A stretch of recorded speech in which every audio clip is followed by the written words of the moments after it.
Tonight, the WUSA 9 Special Assignment Unit presents the first in a series of reports on truck underride collisions. That's what happens when a passenger vehicle slides underneath a tractor trailer in a crash, crushing the passenger compartment of the car. We begin with the memory of these three young women and how it drives their moms to fight for change. Investigative reporter Eric Flack shows us why big rigs can mean big risks. So Analea, the older one, was really an independent thinker. She was a colorful, imaginative person. Mary was the youngest, the baby of the family, and she was like a ham.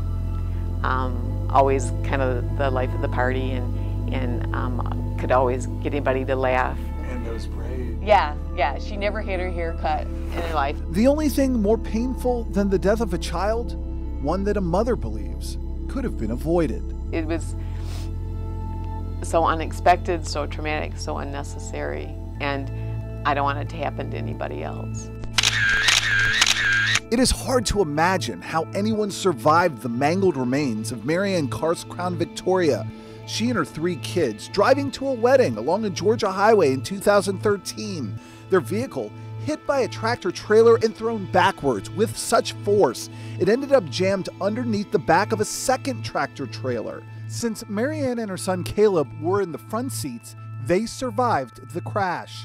Her two daughters in the back didn't. I could tell it was too quiet, back there, and my son said that Mary was calling for me and she was afraid, and he held her hand. 13-year-old Mary was the star of the family from an early age, appearing in her brother's short films, known for her huge personality and those long, beautiful braids. Analea helped care for Mary since she was a baby. An aspiring writer, Analea was just days from her 18th birthday. And I actually like talking about them, I like them to be remembered. I don't want them forgotten.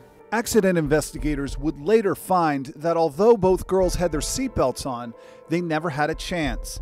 After the rear underride guard on the tractor trailer they hit, which is designed to prevent cars from sliding underneath a trailer in a collision, gave way on impact. Analea died right there at the scene. Mary made it to the hospital, but passed away days later. Just said, no, it's just like, how can this be? And it was like, I wish it would have been me instead of them, that they had their whole lives ahead of them. And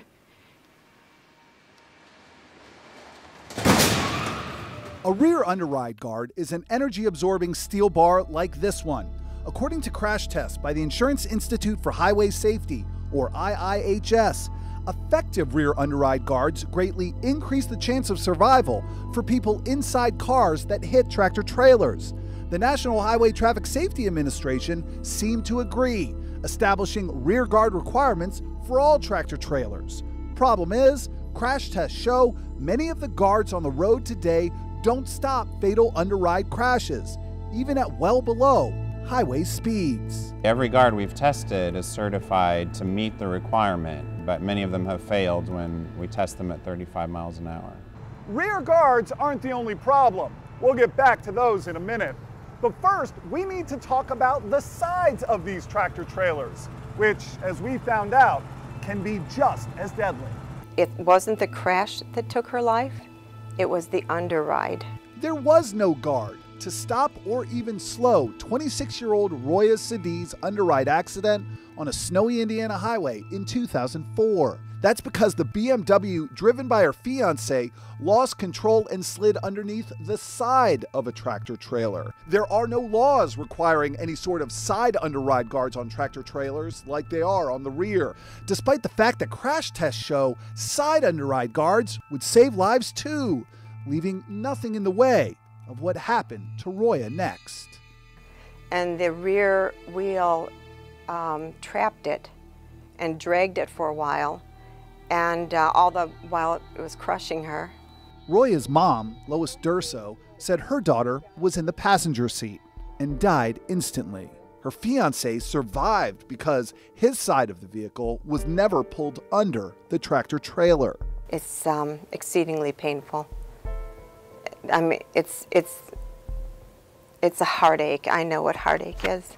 Now, all that's left for Lois is a mother's memories and a daughter's words. So this is a letter that she had written to me. Thank you for your integrity, sacrifice, and abundant love. Thank you for being the best mom in the world. Love, Roya. Meanwhile, Marianne holds tight to a piece of Mary she thought was gone forever. Because of her injuries, I imagine, I never asked, but the nurse cut off her braids and actually saved them for us. My son and daughter-in-law, they washed him up and rebraided him, and I'm so thankful that the nurse saved them. Because Mary never had haircut in her life until then, and so I'm thankful to have this part of Mary. And now, after losing so much, these two moms have found something else. I don't like the D word.